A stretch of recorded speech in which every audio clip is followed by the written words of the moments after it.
Hello guys!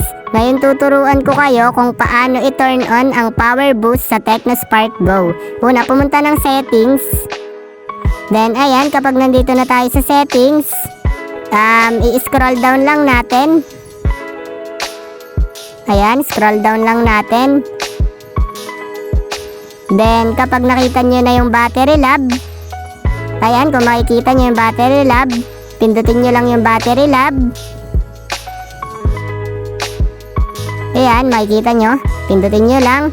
Then, kapag napindot na tong battery lab, makikita nyo naman yung power boost. Ayan, kung makikita nyo yung power boost natin, naka-turn off. So, pindutin lang natin yung power boost. Then, ayan, kapag napindot na natin yung power boost, mababasa nyo yung enable power boost, yung kulay blue. Ayan, mababasa nyo naman yung enable power boost. Then, pindutin lang natin. Then, ayan, napindot na natin. Naka-turn on na ang ating power boost. Ganun lang kadali mag-turn on ang power boost sa Tecnospark Go 2024. Tatagal na ang buhay ng mga cellphone nyo. Ayan. Kung makikita nyo, humaba yung oras. 15 hours and 37 minutes.